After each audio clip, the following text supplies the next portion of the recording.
Welcome to Storytime with Cozy Malka, where we gather to share tales about responsibility, courage, and honesty. As we come together, let's put on our listening ears as we're transported into amazing stories. Today, we'll be continuing with our saga of bravery versus injustice as we read about that clever rogue, Robin Hood, and his merry men. Before we begin today, I wanted to mention that these next few chapters have some difficult themes of life and death. They're a reality, but if you feel you aren't ready, go ahead and skip this chapter. So without further ado, let's find a cozy spot, grab a friend, and let's enjoy a great story. All right, the next chapter is chapter 19, The Named Arrow. Now, although Robin Hood and his men were again proclaimed outlaws, they had so many friends that it was not considered safe to touch them in any way, for all knew that King Richard had given them a free pardon, and only the ill will of the Sheriff Robert and Abbot Hugo were to blame for this second proclamation. Someday people said King Richard would come back, and then Robin Hood would come to his own again. So the band lived a right merry life in the forest depths, for they had won wealth enough to keep them in comfort, and added to it by an occasional raid on people whom Robin thought not fully entitled to all they had. Thus my Lord Bishop of Hereford came down that way after a visit to see of York of Robin, and Robin received him and his party of much good spoil, after which he tied the bishop to a tree and kept him there till he consented to say mass for the outlaw band. That's a way to do it. And there was Sir Hugh of Highfell, a thieving Cumberland baron, who took the Sherwood track on his way north and lost very heavily by it in money and goods and armor. These were but two out of many, for Robin never let his men remain idle. So the time went by until the grievous news came from overseas that King Richard had been struck down by an arrow before the castle of Chiluz, and had died of the wound, at which Robin and his men mourned for the loss of a good king and the coming of John, a bad one, to the throne. Still, with such friends as Sir Richard at Leah and his kind about them, they cared little for what the Sheriff of Nottingham or his brother the abbot might do, and Robin was still counted king in Sherwood. One summer morn, when King Richard had been dead over 2 years, one of Robin's men came to him hastily, where he hunted in the forest, not far from Nottingham himself. And at the news his man brought, Robin sounded a call in his horn, and in a matter of minutes had 200 of his followers round him, all armed with their bows and swords. Here is no time to lose, he told them, for Robert de Renault hath captured our little John, and takes him into Nottingham to hang him. Where is the sheriff? Will Scarlet asked. Now on his way to Nottingham with his prisoner, Robin answered. There are enough of us to rescue our man, for if once we get into Nottingham jail, it will be a hard task to save him from the hangman. Let us away to the track and meet the sheriff once more. As he went, he took the arrows out of his quiver and looked them over, selecting one that he had kept for years now.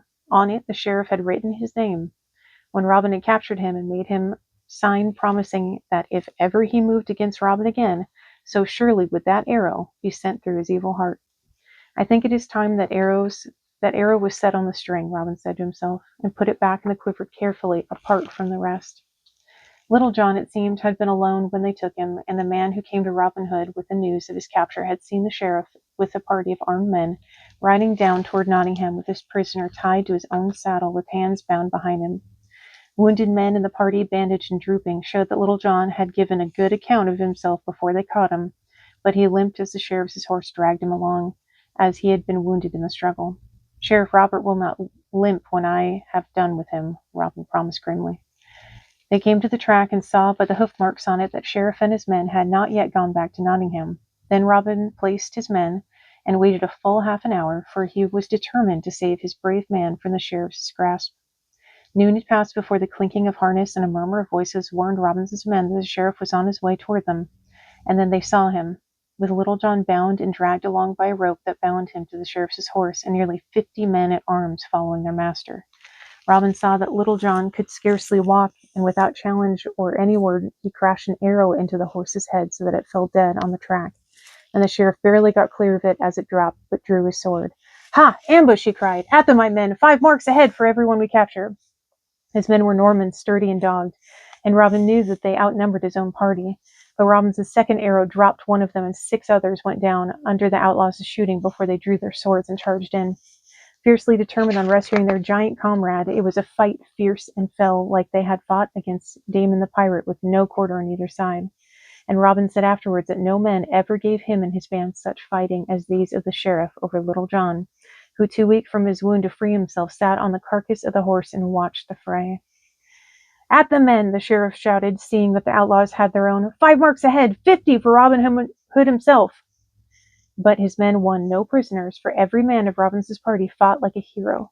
Now a dozen of the sheriff's men were down, and 10 of Robin's band, and Will Scarlet, striking at one, was himself struck from behind by the sheriff, who laid him low over the body of his own man.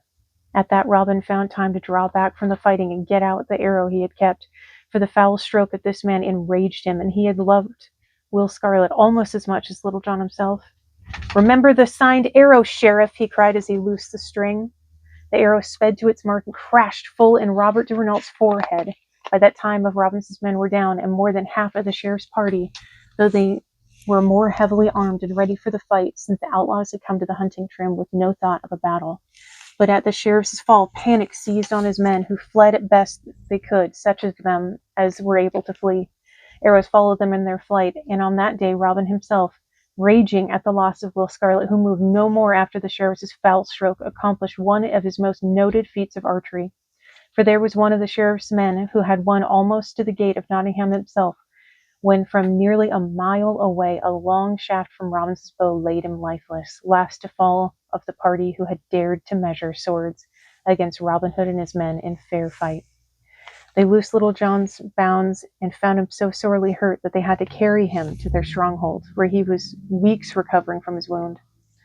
Will Scarlet they buried in greenwood, and Robin mourned over the loss of a gallant fighter and true friend. 18 of Robinson's men, it is said, died that day, while of the sheriff's party near on 30 never came back to tell the tale.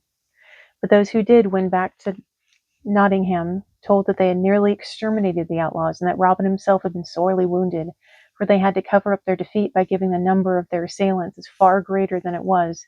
And so the word went round that the outlaws of Sherwood were broken men, their leaders sorely wounded, and their numbers so reduced that the forest might easily be cleared of them.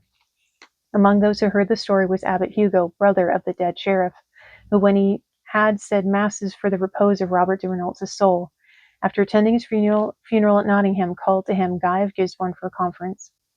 "Time after time I've sent you against this outlaw Guy," he said, "and each time he hath shamed you, but now I think we have him." "You would have me go after him again, Lord Abbot?" Guy asked. The abbot nodded. "We will have vengeance for my brother's death," he said. "The more so since the arrow that slew him, being marked with his name, points clearly to murder by this Robin Hood." "How will you that I take him?" Guy asked. "For if I go hunting in Sherwood for him, I may hunt a year and never find a sign of him. He knows the forest too well." "Nay," said Hugo, "that is work wasted. But do you get together our men at arms, of whom we can muster over 40, and say nothing of our intent.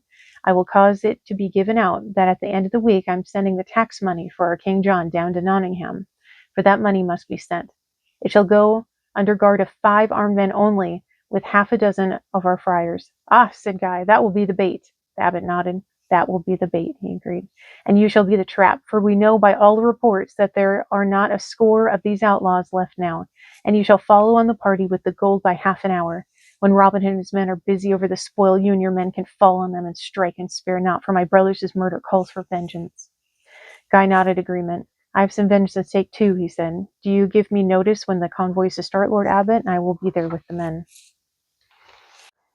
Thank you for joining us for Storytime with Cozy Malka. We'd love for you to share with our friends what you've learned from tonight's tale. Join us next time for the continuing adventures of Robin Hood.